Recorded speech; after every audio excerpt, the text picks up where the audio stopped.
nangyari dito? Ilok yan. Uy. Sige. Ano nga sa'yo? Nagbike na ako, sir. Tapos, uwi ko ng bahay. Masakit na siya.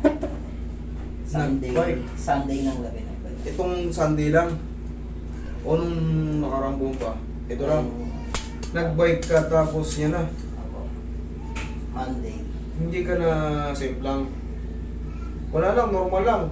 Nakabike ka, nakauwi ka. Saan ka naggaling? Saan ka nanggaling? Gano'ng kalayo yung binake mo? Yan, sir. First time mo ba nagbike? Talagang nagbabike ka noon pa? First time na nangyari sa'yo yung ganyan? Hindi, sir. Nung una, Hmm. last year din, ito naman kayo. Ganito rin siya. Hindi ko rin siya ma-iterate yung Parang sa tingin mo, nagpapacheck ka ba na ano? May iba ka ba may mga previous test ka ba sa dugo, sa mga unit mo, tumataas ba? meron siya. Yun. May may gout ako, sir. Yun. Kasi, tingnan mo, sakul siya kaagad. Na ano kaagad kasi, yung mga ganyan kasi, once na mapagod ng todo yung mga ligaments mo at tendons mo, kala mo okay ka lang eh, kasi nagbike ka lang naman, normal lang. Pag-uwi mo, pag-gising mo ng ano nangyari sa akin? Yun pala, siyempre, kababike mo, hindi mo namalayan, kumain ka ngayon ng mga heavy meal. Pag-gising mo, sa uric kasi, uric or gout, isa lang yan. Once na makakain ka ng mga high protein, tapos ka, may mamamaga yan sa'yo. Ilan taon ka na ba? 25, sir. Mukha kang bata, 25 ka na pala. Kaya, saan ka ba matakaw? Ano bang paborito mo? Bibihira kasi sa mga ganyang, ano pa yan prime pa yan, 25. May gout ka na kagad, umiinom ka ba? Anong hobbies mo? Anong madalas mo kinakain? Sabi nung doktor namin, sir, sa lahi daw. Kasi papa ko meron dito. Nabana mo na. Kumbaga, ang tawag yan hereditary or genes. Nasa genes mo na. Kung hindi hereditary, pinashortcut lang, genes, ganun din. Maano mo rin yun Pero may konting pagkakaiba. Sige, higa ka dyan. Idol, ang titigilan mo lang, kumain ng mga baka, baboy, soft drinks, mga beer, tuna, magmula sa pamilya ng galunggong. Iwasan mo yan. Sige, higa ka dyan. Hindi ka makalakad. Sige, higa ka. Actually, ito medication to Medication to.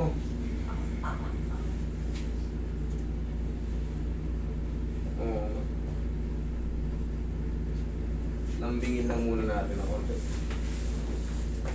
Alam niyo kung anong gamot dito? Actually, bawal tong masahihin talaga. Pag hindi marunong yung magmamasahe. Gaganyanin lang yan. Ang gamot talaga dito ay celery, carrots, green apple, cucumber. Roy, ito yung pao natin. Lambingin muna natin ang pao para kahit paano mabawasan yung sakit na nararamdaman nila. Dahil yan, celery. Mamaya idol, mag-take ka lang bumili ka ng celery, carrots, green apple, cucumber, i-blender mo. Yan lang. Mga 1 linggo, bupaan na to. Sobrang laki Ganito rin yung kumpare ko Kumain siya ng nag-isaw-isaw. Bawal sa yung laman loob Yes, sir. Hindi naman kumakain. Yung mga ganyan. Pero baboy, bawal din. Lambing lang Ganyan.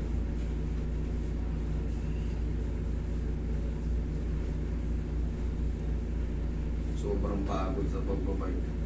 Naramdaman mo na pala ito Gano'ng kataas yung uric mo, idol? Pa ako nagpa-check up ulit. Pero talaga history nyo na yun. Opo. History mo na yan. Sa airpod mo, nangyari na sa ganyan. History mo na talaga, alam mo gout.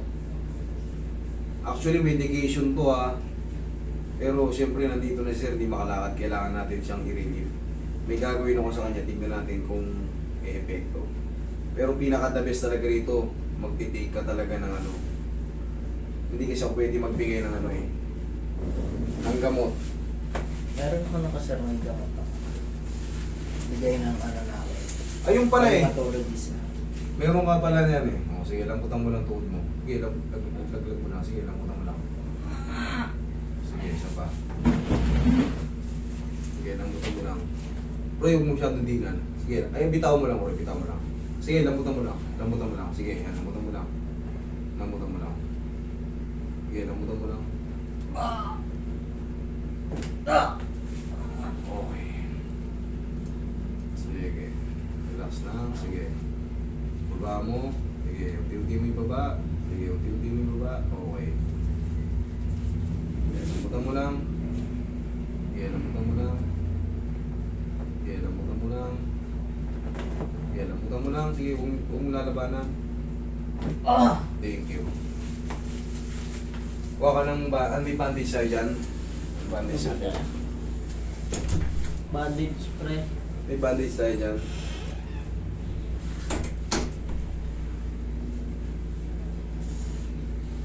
Bata pa ni sir sa Yuri ko.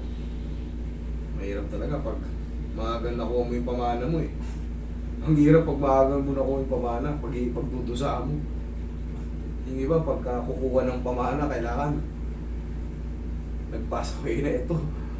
Mahirap yung pamanang maaga eh. Pagdudusa mo talaga eh.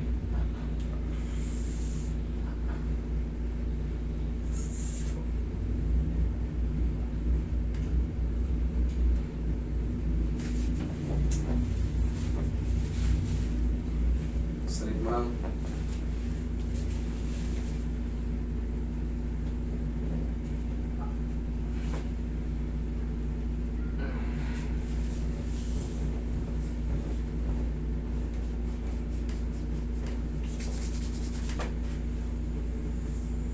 Okay, unti-unti mo straight. Unti mo straight. Okay, unti-unti mo. Okay. Yan.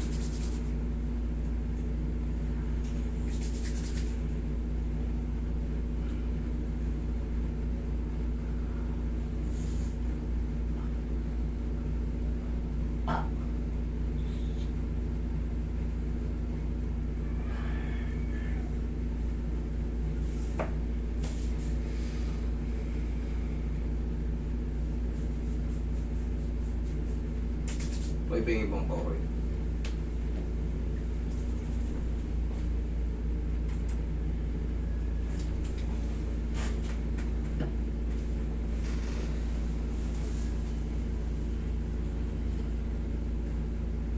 Goat, baby, goat.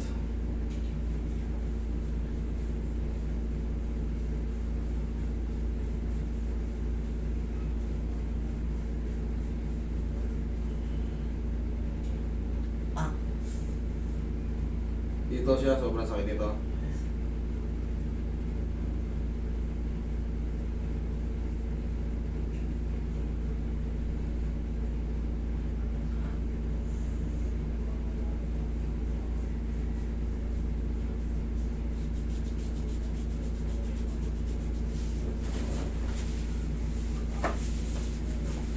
Huwag na, ako na. Hindi naman to twisted ni. Timing lang to. Sige, lambutan mo lang. Sige, bigay mo lang. Sige, bigay mo lang. Sige, bigay mo lang. Okay. Kaya na. Ha? Ayan o. Bumaba na rin. Kahit pa paano sumayad na yun dito. Pero babandi siya natin yan. Tapos sir, pinaka the best. Celery nga, carrots, green apple, cucumber. Tapos i-take mo yung medicine mo. I-take mo yung medicine mo. Kasi ito talaga medication to. Medication to. Wala kang takas dito.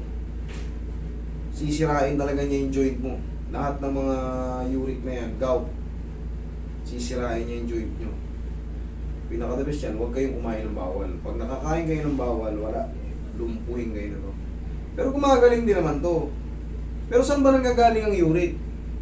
Matanong ko lang sa inyo, saan ba nanggagaling yung uric? Sa liver. Ibig sabihin yan, yung liver nyo hindi na healthy. Sir, alam mo ba yon? Maaaring mayroon kang fatty liver. Makikita nyo sa test nyo, mataas yung SGPT nyo, SGOT. Yan ang magiging kalalabasan niya. Ang kinikreate kasi ng liver is amino acid. Pero pagka yan sumablay, yan na yung kikreate niya yung mas malagkit. Uric acid. Okay? Sige sir. Taga saan ka ba? Yan lang sir, sa may kamari. Sa likod ng Okay, sip. sige. Magpabili ka ng ano ha, sige. Carrots, green apple, cucumber, yan na yun. Try mo nga din.